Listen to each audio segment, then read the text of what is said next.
Hi everyone, I'm Ahana. And I'm Celine. And welcome back to an episode at the We Are podcast. So today we have a news updates, and there's a actually quite exciting week. Yeah, today was a really good week. We found some very good, some Today was a disturbing. really good week. Yeah, okay, I don't judge my choice of words. But anyways, we had some good updates about, COVID. We have, an airstrike in Yemen, and then Ahana has some other cool updates, too. Yeah. So, let's get into it. So, we're going to start off with an update about Omicron. So, studies show that the booster, which is the third dose, is the most effective against Omicron. And on top of this vaccine infertility rumor, there's been, a rumor that, the vaccine causes infertility. But this rumor was debunked, and there are many studies. So, I'm going to get into that later on as we talk about that. So, okay. Let's first talk about the booster. So 3 new studies published by the U.S. Centers for Disease Control and Prevention showed that getting a booster provides the most protection against the Omicron variant, way more protection.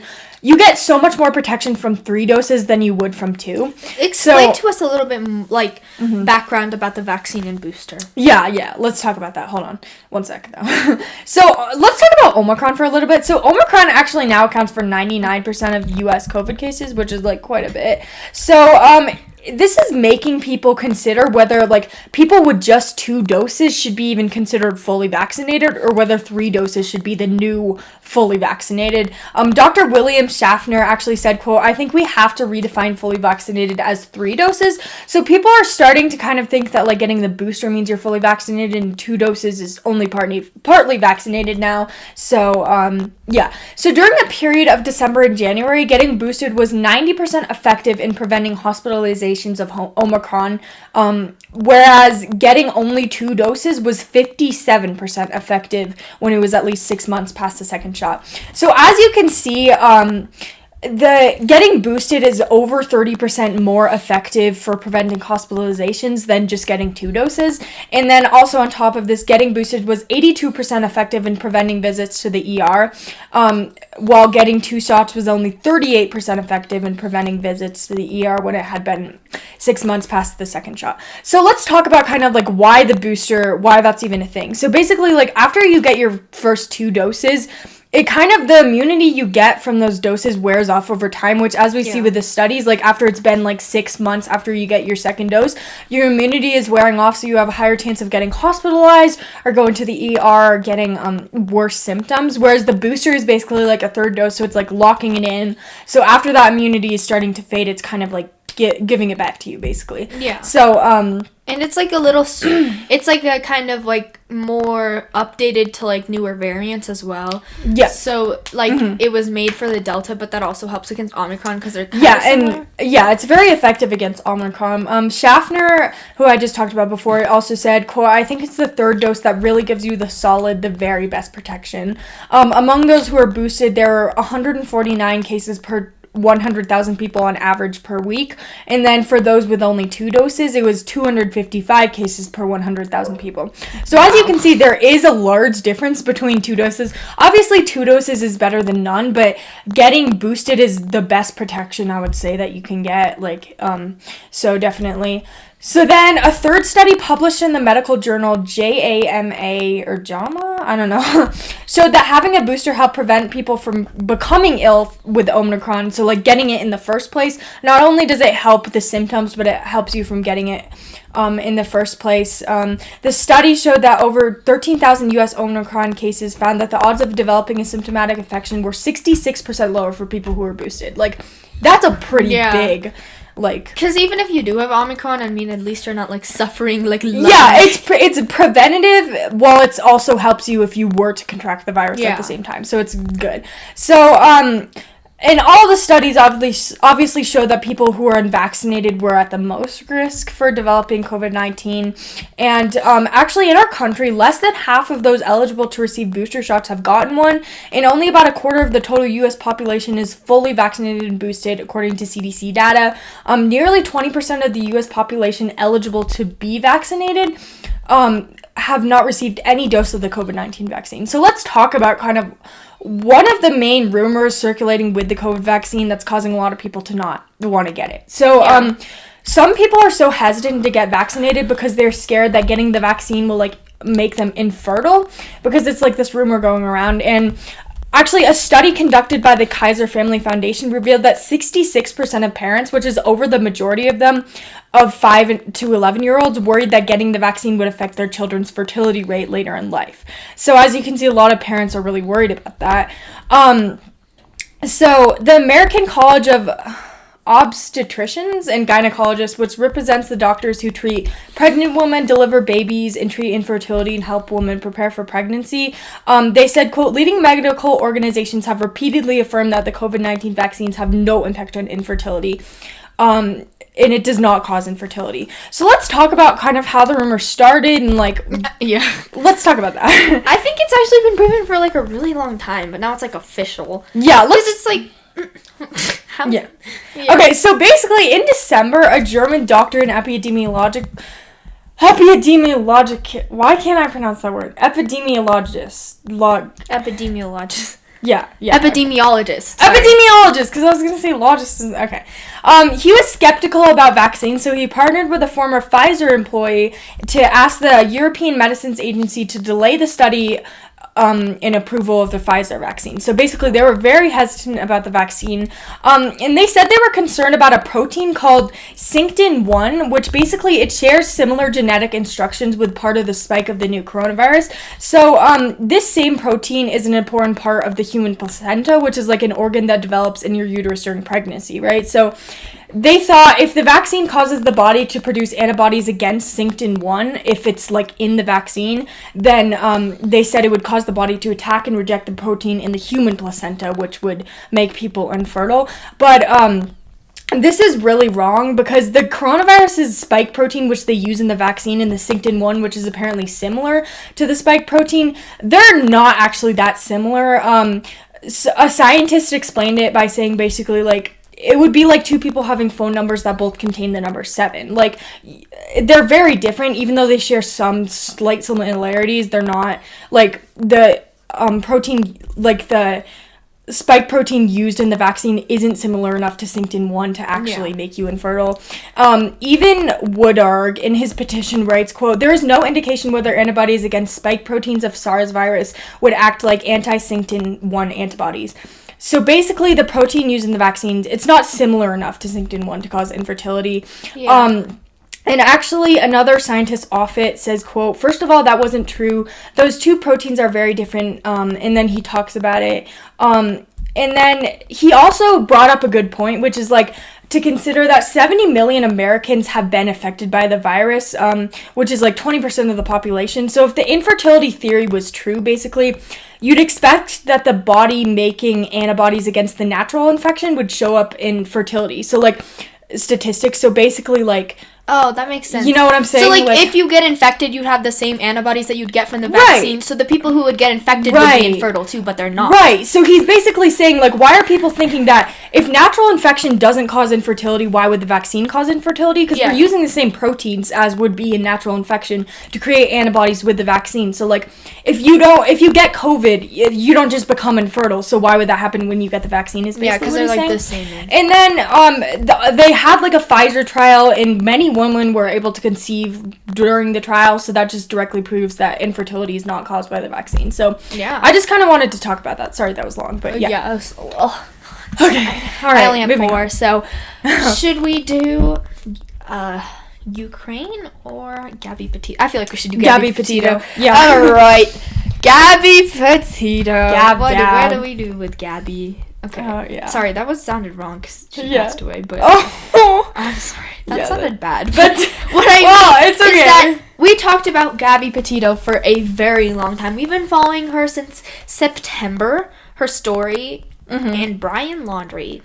Yeah. But basically, it's been a huge mystery about her case. And to give some background on the case, we have done several news updates about this. So if you go back and check some of, like, I think it was like September 27th was one of them, and then October 25th was one of them. So, like, go check on some of them for, like, the full story, and, like, we follow it along.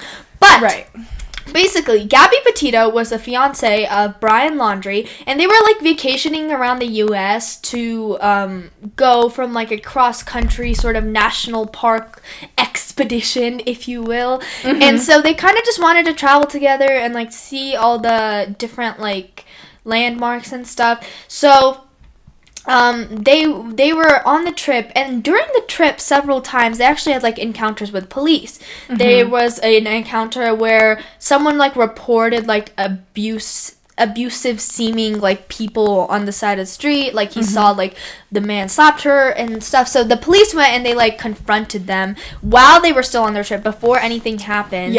And they kind of, like, let them go and, like, talked to her and made sure that she was okay. But she was like, oh, I'm fine, it was just a fight, like, you know.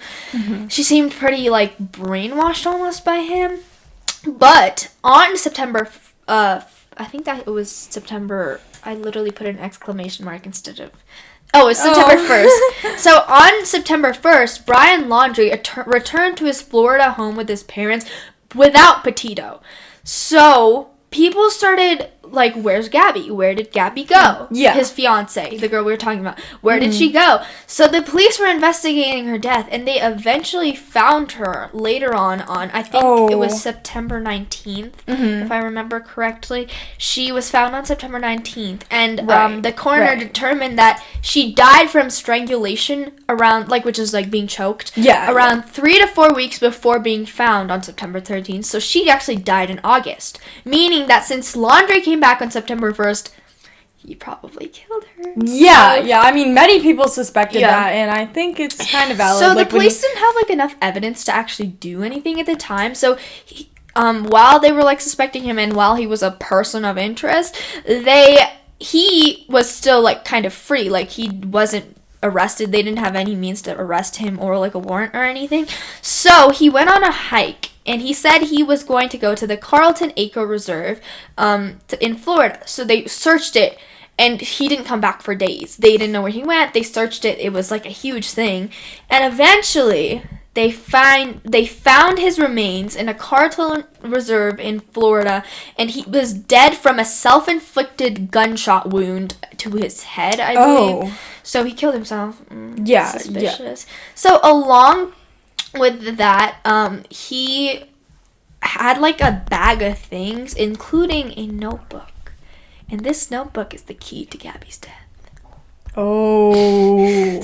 dun dun dun. He wrote in the notebook, found with his remains, that he killed Gabby Petito. The FBI actually, like, said this to the public. My God. So this is, like, the end to the mystery. They solved it. The FBI didn't release too many details, so I don't know, like, what exactly was in the notebook or whatever. It was kind of, also it took, like, them a long time to differentiate because it was so swampy and it probably got, like, ruined.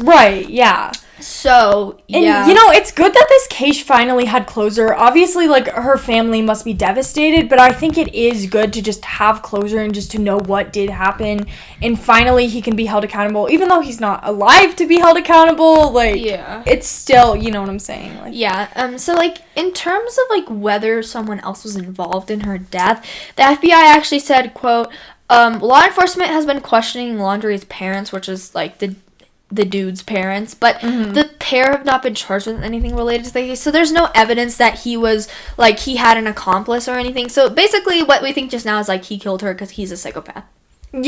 Basically. So, wow. Well, I'm glad there's closure for that case. Exactly. All right. It's kind of bothering me because, like, we knew it was like, Brian. We knew who it was, but you need evidence to convict someone, like, right? So it's like they finally found the evidence. All right. Okay, so ready for the next one? Yes. Okay, so our next update is about a Yemen airstrike which left at least 100 killed or wounded. So I'm going to start off basically talking about just, like, the airstrike in general, and then I'm going to get into, like, the history behind it and, like, Yemen and why Yemen is actually, like, our world's worst humanitarian crisis. So, in human geography, we learned a lot about Yemen. It's not good. It's so complicated, the history, so, like, I'm just, so... basically, there was an airstrike which hit a facility in Sada, which is a stronghold of the Southi movement, and I'll talk about the Southi movement later on. Another airstrike early on Friday also hit a telecommunications building in the port city of Hodeidah, which caused a nationwide internet blackout and killed at least 3 children. So the Iran-backed Houthi rebels, who control a big part of Yemen, blame the Saudi-led coalition for the strikes. But the Saudi-led coalition denied it, but it's kind of pretty obvious that they had something to do with it because of the history. So let's talk about the history. So the Saudi-led coalition have been fighting Houthi rebels ever since 2015. Tens of thousands of civilians, which includes over 10,000 children, have been killed or wounded because of the fighting. And after 6 years of war, Yemen is the world's worst humanitarian crisis. More than 4 million people have been uprooted from their homes, and more than 20 million are in dire need of humanitarian assistance. The risk of a large-scale famine in the country has never been worse. Tens of thousands of people are living in famine and starving. It's not good. So let's talk about that. So you can trace this back to like a long time ago, but I'm just going to start with like the unification of North and South Yemen, which took place in May of 1990. So the North and the South Yemen had very different histories. They didn't always agree on stuff. So when they unified, the South ended up rising against the North. And in May 1994, Southern leaders declared independence and formed the Democratic Republic of Yemen. And the rebellion was put down, but the South still wanted to secede. Like, they didn't want to be with northern Yemen, and that kind of plays a part later on because there's this southern separatist movement. So in 2011, Yemen's president, who at the time was Ali Abdullah Saleh, was forced to hand over power to his vice president after an assassination attempt at his life. So like, he couldn't be president anymore. People hated, like, so many people hated him and were trying to kill him. So he handed over power to Vice President, I'm sorry if I pronounced this wrong, Abdurrahman Mansour Hadi. Abdrabba Mansour Hadi. Yeah. Okay, so basically, get to the mic. Sorry. So they handed over power, right? But the transition between presidents did not go smoothly. There were large rates of like unemployment, food insecurity, suicide bombings, and there was a separatist movement in the South, which I talked about earlier. And the separatist movement in the South was still pressing for secession, which is like separating basically. Yeah. And at the same time this was happening, a group called the Houthis were engaging in conflict with the Yemeni government. So it got worse when like a proposal was made to divide Yemen into 6 different federal regions, and the Houthis and the southern separatist movement I talked about before objected to this proposal. And basically the power of Hadi, who was the new president, was weak. He did not have a good grip over the country. So like a lot of groups like Al-Qaeda took advantage of the political instability. So there was that happening. And then the Houthis also started to make territorial gains. So the Houthis didn't have enough military forces available to them, and they wanted more military forces so they could have more power. So they turned to Saleh, who was the former president, who had to hand over power. And they had been enemies with Saleh before, but they both decided they could benefit because Saleh thought it would be an opportunity to basically gain back his position as president. And then the Houthis, they wanted the military force that Saleh could provide, so they partnered. And then the Southis took control of the capital of Yemen and started moving to where Hadi, which is the new president, was located. So then Hadi had to flee to Saudi Arabia. He's the president of Yemen.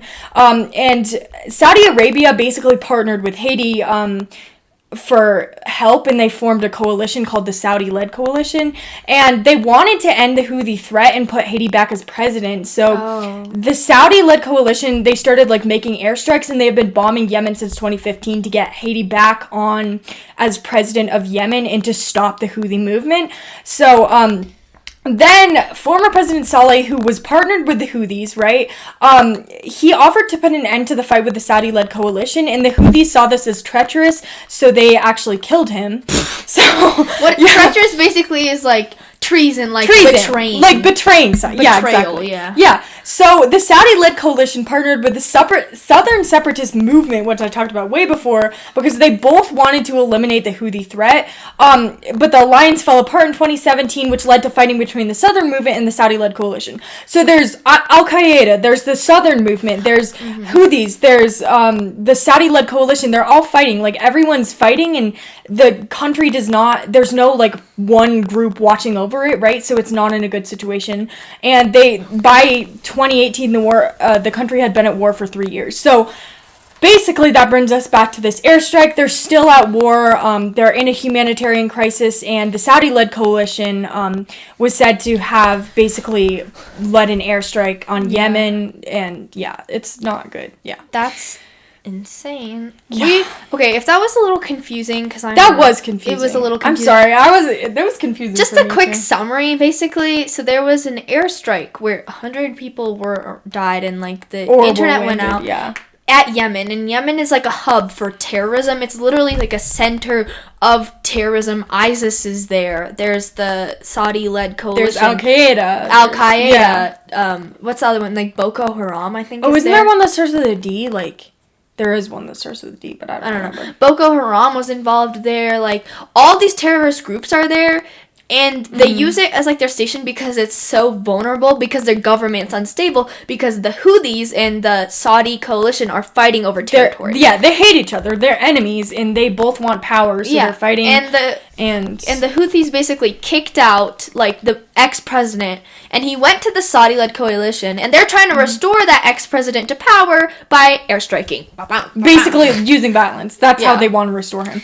So, sorry if that was complicated. Yeah, but we should actually do, like, a episode on, like, the crisis in the Middle East, because there's so much. There's everywhere. Like, it's just, there are a lot of humanitarian crises, and some of those, countries can't get aid for many reasons, which we'll talk about later. Yeah, and I feel like I've learned a lot about it because of, like, human geography, which is, like, a really good class. Y'all should take it. And I need to learn. There's a lot that I can learn, and it's really complicated, but Yeah, okay. So, like, we'll do an episode on that and go in more in depth. And But, so, for fourth update, just because, like, I'm going to do a real fast one.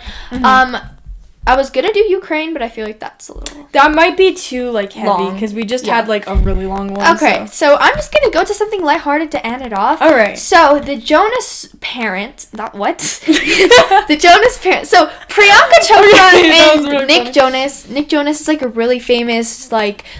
singer, actor, person. He's just an influencer. And then Priyanka Chopra is an actress. She's a really famous Indian and American actress.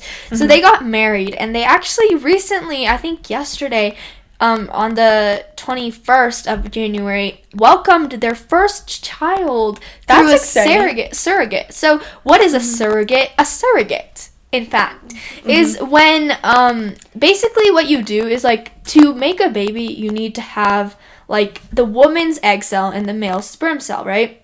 And some women, they have infertility issues, so they aren't able to, like, carry a baby for 9 months because they'll have a miscarriage, which is where the baby, like, dies in the stomach and stuff. Right. So, Priyanka Chopra's actually, like, she's near the age of 40, I believe.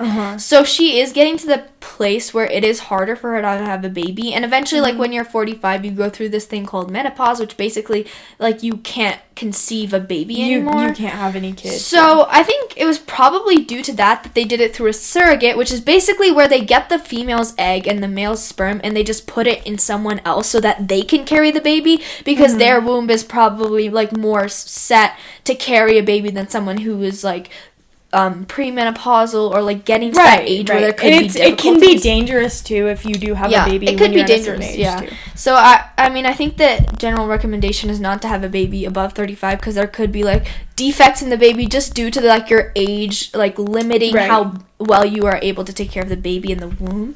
But so they did it through a surrogate, which is actually, like, a really good solution, I think, for a lot of couples. So it's like another person will carry your baby, but it's basically that's what it is. Just another person carries your baby, and it's still, like, they use your particles. They use like, it's like they use your cells, but they put it in someone else. It's still your child, you know, like, biologically, but it's... Yeah, it's, like, biologically still your child. But it's, like... Yeah. You don't give birth to it, but it's still your child. Like, you know what I'm saying? It's kind of... So they announced the arrival of their baby girl on Instagram, and... Do you know her name? They didn't reveal it. Okay. I don't know. But they didn't even show pictures. They just leave a little statement on their Instagram. I actually saw it. So that's exciting. Congrats to them. Yeah, that's exciting. All right, so I think that finishes off the first half. There were some long updates, but you know. So thanks for listening. Keep tuned. We have some really interesting ones in the second half too.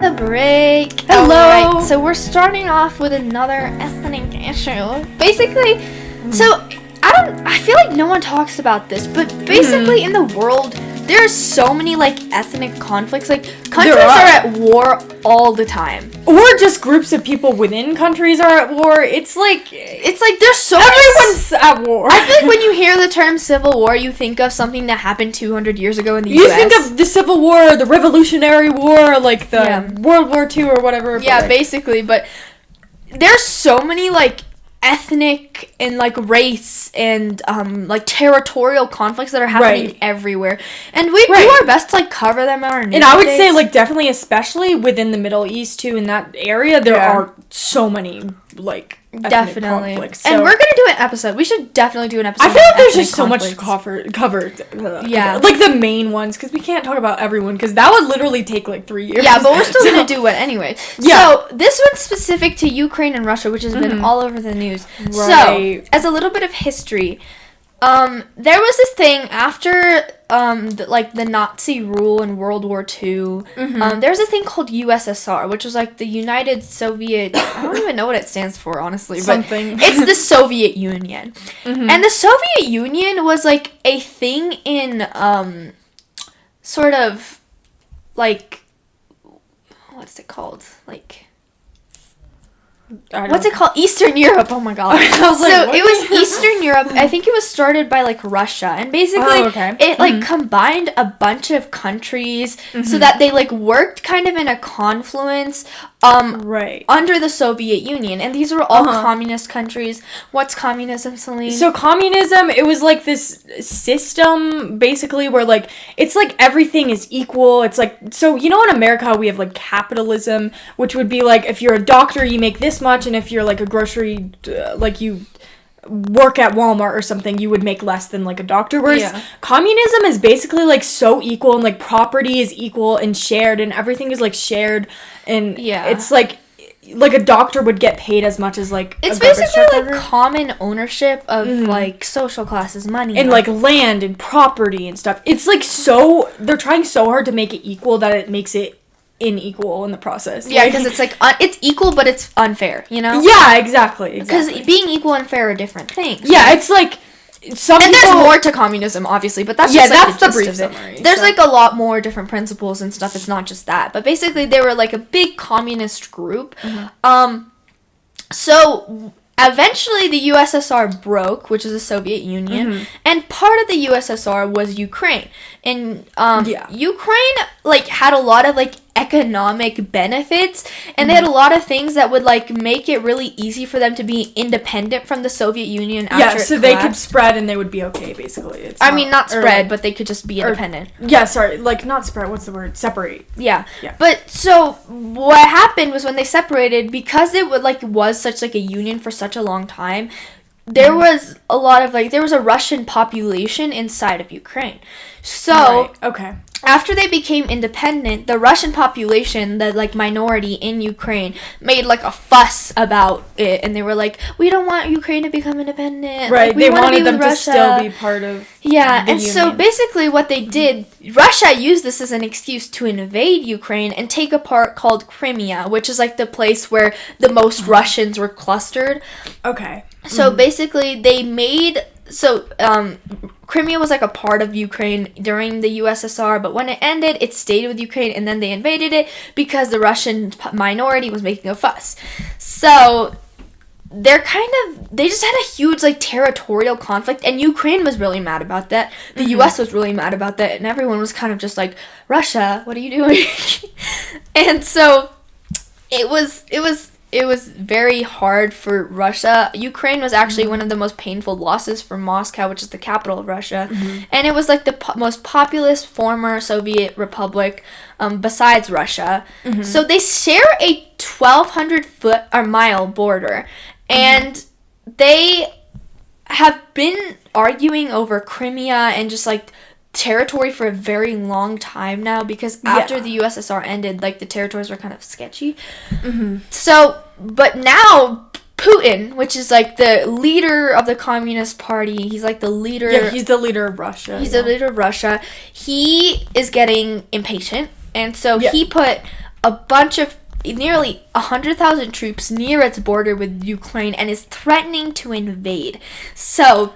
Oh, yeah, I talked about this in a past update, I think. Yeah. He's actually threatening to invade. He put a bunch of people there, and Biden, our president of the U.S., is so mad about this for several reasons, because if they were to successfully invade Ukraine, then that would establish Russia as being like a very powerful and dominant country, which is dangerous. It could cause a war too. Oh yeah, it could cause a war. It could allow Russia to expand into Eastern Europe, and it would make like the U.S. seem weaker in comparison, which is not good. We don't want them to invade. Like no one wants Russia to invade besides Russia, really. Yeah, literally. And also China's actually kind of like with Russia on this. Really? Because there was also like another conflict similar to this in like with Taiwan and China.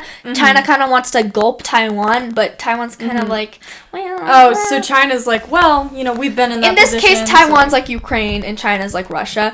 So it would make other democracies like Taiwan worry that China would be able to easily like take over Taiwan. So that's like a concern for that. And Putin like sent out like a list of demands that he would like that he needed to like have unless if he didn't want like Ukraine to be invaded, but like they're really hard to meet. And one of it was like you can't like they wanted the NATO, which is like an Atlantic treaty made with a bunch of wealthy countries that like station troops, and they're kind of basically trying to avoid Eastern Europe into expanding into Western Europe. So they're basically like, okay, we're either gonna invade or you have to follow these rules or whatever. Like, well, I'm not done. But NATO is basically like Russia said that they're going to pull back all the troops of NATO, otherwise they're going to invade. So he had conditions, and one of them was like the NATO thing, that NATO troops have to be pulled back, which is dangerous because NATO was literally created to make sure that Eastern Europe didn't expand into Western Europe. So if the NATO, like if we listened to Russia's demands and pulled back the NATO troops, then that could like make it easier for that group to like invade. Yeah. But then he's also like, well, if you don't do it, then I'm gonna invade Ukraine. And then Biden's like, no, if you do that, then you're gonna pay it's like an ultimatum, like do this or I do that. Yeah. And Biden's like, they're gonna pay a deep price for that if they do. Yeah, they will. And obviously that's not good for Ukraine either. Like, oh yeah. So everyone's on side of Ukraine besides like communist countries like China and Russia. So. Yeah, alright, that was good. So that was, there are a lot of crises in our world. Literally, I feel like no one knows about them. But no, this isn't a crisis. It's just about a Texas man threatening to kill people. Okay, kind of a crisis for him. Yeah. So a Texas man was charged with threatening to kill Georgia election officials. So the Justice Department, basically, they charged a man who allegedly made threats against election workers in Georgia, and these threats were made like a couple days before the insurrection, actually. So, the man was from Texas, and his name was Chad Christopher Stark, and basically he had posted a message on Craigslist saying, quote, "Georgia patriots, it's time for us to take back our state from these lawless, treasonous traitors. It's time to invoke our Second Amendment right. It's time to put a bullet in the treasonous Chinese." So, like, that right there... Racist. Yeah! Very much. And he also threatened two other government officials. So the official I talked about before, like the one who he called a treasonous Chinese, was identified as a state election worker, and the message was written on the same day as like the runoff elections for Georgia's 2 Senate seats. And by the way, these elections were won by Democratic challengers. So, on top of saying that, like, the treasonous Chinese thing, he also said, quote, "Militia up Georgia, it's time to spill blood. We need to pay a visit to official Xi and her family, as well as put a bullet behind her ears." So, like, he was making a lot of threats, like, about killing election officials and saying some racist, like, very bad things. Yeah. And he was talking about how, like, we need to exterminate people and end the lives of traitors in our country. This is, like, yeah. So the message, as I said, it was posted like right before January 6th, like a couple days before the day of the insurrection, and it also happened just days after former President Donald Trump, like, he basically pressured Georgia's Secretary of State to find votes that would restore the loss. So, Attorney General Merrick Garland on Friday condemned threats made against election officials and other public servants, and he said that the very least we can do is commit to keeping them safe. So, basically, the charge that this Texas man, like, they charged him, right? It's the first charge of this Justice Department task force, which was, like, formed with the goal, basically, to focus on threats against election officials. So that's their whole goal, and this is, like, the first charge they were able to make, which is good for them, you know? And Chad, the guy I talked about, the Texas guy, he had a very strong criminal history even before this of, like, distribution of controlled substances, like, twice. Aren't conservatives, like, against drugs? Yeah, I don't even know. That's confusing. Yeah, and he also had to go to jail for, like, an arrest related to, like, reckless injury to a child. So let's just say this guy, you, like, kill someone because of their race, but you also would abuse children and say that it's okay? Yeah. Let's just say that this guy has some serious issues, right? So he will appear in federal court in Austin, which is the capital, or is it the capital of Texas? Austin, Texas, right? Wait, I don't even Wait, I need to know this. Dallas or Austin? Capital. Dallas, feel like it's Texas. Austin. I feel like it's Dallas, Texas. It might Austin. be Dallas. No, it's Austin. It's Austin. Okay, I knew that. Why is that? So that I feel dumb now, but that's okay. Yeah, so basically things are happening. He's gonna get charged. He's going to court, and it surprises me that people like this exist. I feel like so many people are, like, now, like, more often now that we have, like, the whole Republican and Democrat divide, I feel like everyone's just making threats all the time. Like, it's so sad. And my other update, like, my last one is literally about another threat. Yeah, me too. I have one about threat too. So a Virginia mom actually threatened a school. So basically, oh my god, I think we did the same update. Was it this one?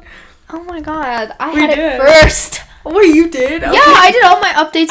When you only did you just do yours. You know what? That's we're fine. Gonna probably be over the time anyway, so it's fine. Yeah, we're fine. I did not realize that. Well, I can use yours then. Here, you talk about it, and then I'll just add something in. Okay. So Amelia King, which is a 42-year-old, was actually arrested on Friday after threatening school board officials. We even had the same source. That's really sad. Oh wow. Anyway, she was arrested on Friday after threatening school board officials over a mask mandate. So basically, it was a school board meeting, and what happened was that she was, like, attending the meeting, and they were going to mandate masks because, like we've talked about, Omicron is surging. It is ruining people's lives. It's the highest it's been since January of 21, so it's the highest ever. So she like literally made an oral threat, and she said, quote, "All right, no mask mandates. My children will not come to school on Monday with a mask on. That is not happening. And I will bring every single gun loaded and ready." Yeah, so that is a threat. That is like a threat. You're literally saying you're going to bring loaded guns. Like, lady, what are you trying to say here? Sorry, but, like, people are dumb. Seriously, people are so dumb. You can't say that, especially when there's been so many school shootings recently, that, like, that's just scary. You can't say that at all. So when a board member, cut King off, noting that 3 minutes is a policy, she said, "I'll see y'all on Monday." So she actually got, like, arrested because of these threats, because they are serious. I mean, we need to take things like this seriously. Yeah. Because what if she actually did bring a gun and, like, shot up the school board? Right. Then it would be like, Yeah. So she was released on a $5,000 bond, which is, like, bail, basically. Yeah, so it's basically you get out if you pay a certain amount of money. Yeah. So she did not respond to, like, messages, and she was really... Yeah, she did, though. She emailed, like, an apology to a board meeting member, and she basically was like, I didn't mean to imply all guns loaded as in, like, firearms. I meant to say, like, resources, like, all guns loaded, like... what's the word? Like, I'm going in, all guns loaded, like, passionate, fiery, I guess, like... Yeah, what's the word I'm going saying? Like, full force, but not, like, actual force. But, like, still, you can't say that and expect people to just be okay. Like, she honestly could, like, she could have actually meant, like, guns. Yeah, she could have meant that and just been like, no, I didn't mean that. Yeah, so, yeah, she also contacted law enforcement to apologize, but her comments were scary to the school, obviously, and I think, you know... I feel bad for her almost because, like, she's so uneducated to the point where she would literally start threatening people before she even knew science. It's like, yeah, and also, even if you think you're right, that doesn't give you the right to threaten people. Yeah, like, definitely. No matter, you can have an opinion, but that doesn't mean you should go and make threats about guns and be like, I'm going in, all guns loaded. Like, no, you can't do that. That's not, it doesn't matter your opinion and your stance. It doesn't matter how right or wrong you think other people or yourself are. You can't do that. Like, I feel like the world and the whole nation is, like, so divided We're now. so divided. Like, there are threats 24/7. Especially about, like, COVID. Ever since I COVID feel like started. the mask mandates, the vaccines, everyone disagrees on literally everything, and all becomes political when it's really not political. And it's like, yeah, I mean, I can, like, even if you don't want to wear a mask, even if you keep your kids home, okay, you're kind of ruining their education over a mask, but don't threaten other people who are simply trying to look out for the safety of their kids. Yeah, exactly. It's like they're doing what's best because they know what's best for the safety of all the kids. Yeah. And even if you think that's not the best choice for your kid or whatever, that doesn't mean you should go and threaten people. So basically, yeah. Yeah. And I think it just kind of, like, goes to show the divide happening. And just kind of, like, to keep your feet on the ground because you're not better than anyone and you shouldn't judge them for their choices. Yeah, your opinion... threaten them. Your opinion isn't less than other people's, but it's also not so much more that you get to make threats, you know? Yeah, and also, like look at all the facts first. It's like, when you can have an opinion, believe me, I totally believe in having individual opinions, and I think that's a great thing. But I also think you should listen to other people at some point and do your research and talk in a polite, like, if you want people to listen, you have to be respectful. Yeah.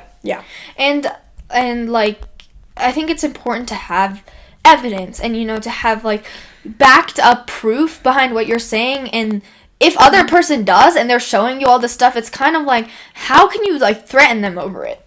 Right, exactly. So, our world is very messed up, okay? Like, in the U.S., countries around the world, but, like, it's important to know this, to know about what is messed up so you can be the one to make that change, you know? Yeah. Like, so, yeah. Yeah. Don't threaten school board officials, you know what I'm saying? Like, I feel like just getting your point across in, like, a logical way is very important. Right.